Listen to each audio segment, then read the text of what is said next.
নমস্কার, সুন্দরবন ঘরকন্যা চ্যানেলে আরেকটি ব্লগে আপনাদেরকে স্বাগত জানাই। এখন বাজে বিকেল 4টে আর এখন থেকে এই ব্লগটা শুরু করছি। তো সম্পূর্ণ ব্লগটার সাথে থাকুন, আশা করছি আপনাদের ভালো লাগবে। এই দেখুন মুরগির খাবার নিয়ে নিয়েছি, এখন যাব মুরগিকে খেতে দিতে। তো চলুন তাহলে মুরগিকে খেতে দিই। ওই দেখুন আমি আসছি দেখে সবাই লাফালাফি শুরু করে দিয়েছে, জানে এবারে খেতে দেবে। ওই দেখুন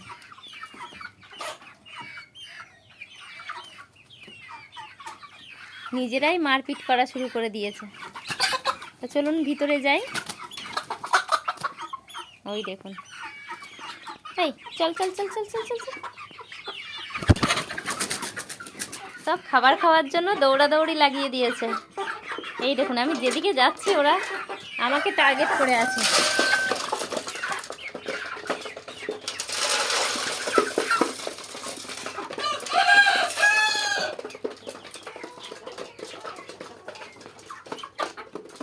তো এই দেখুন সব খেতে ব্যস্ত।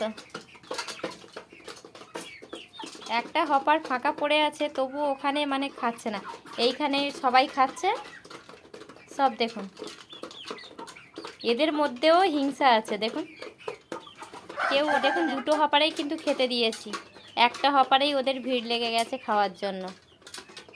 ওই দেখুন তাড়া করছে।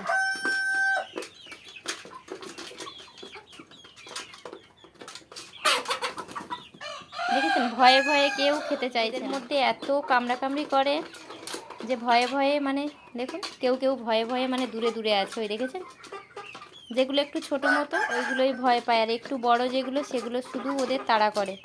আর এই দেখুন এই বড়টার পিঠের রোম পুরো খেয়ে ফেলেছে। তো এদের খেতে দিয়ে দিলাম, এখন বাইরেরগুলোকে খেতে দেব। যে যাকে পাচ্ছে তাড়া করছে, খাবার কাছে আসতেই দিচ্ছে না। তো যে ফাঁকা পাচ্ছে খেয়ে নিচ্ছে, আর যে তাড়া খাচ্ছে সে ওই দূরে দূরে ঘুরে বেড়াচ্ছে। এই দেখুন একটাই ভয়ে চলে এসছে।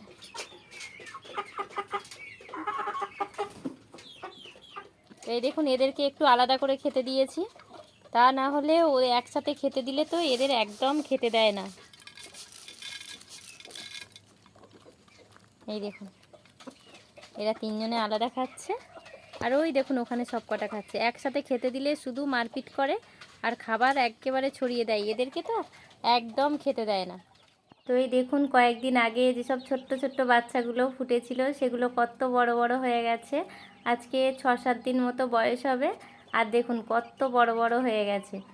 আর এখানে ঝুড়ির মধ্যে আটকে রেখেছি, ঘরের মধ্যেই আছে, ঝুড়ির মধ্যে আটকে রেখেছি, কারণ তার জালগুলো একটু বড় বড় তো ওই জন্য বাইরের দিকে বেরিয়ে যায়। আর এত কাক, তারপরে কুকুরের উৎপাত, সেই জন্য এর ভিতরে রেখে দিয়েছি।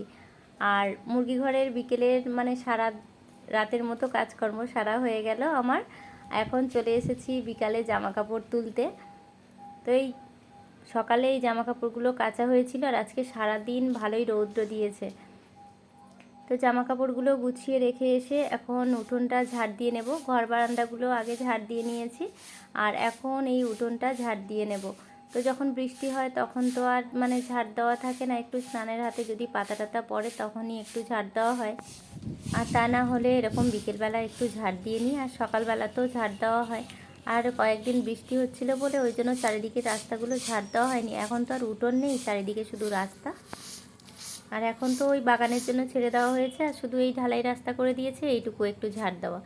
তো ঝাড়পাট দিয়ে হাত মুখ ধুয়ে চলে যাচ্ছে এখন কলে। আর আমাদের কলটা অনেকটাই দূরে, তো কিছু থাক আর না থাক ঘরে খাওয়ার জলটা তো আগে রাখতে হয়, সেই জন্য সকাল বিকেল আগে আমরা জলটা নিয়ে এসে রাখি। আর ওই দেখতে পাচ্ছেন ওই ঢালাই রাস্তার শেষে ওই বড় রাস্তার দিকে আমাদের কল, আর কলে থেকে এসে চলে এসেছে এই জ্বালানিগুলো গোছাতে।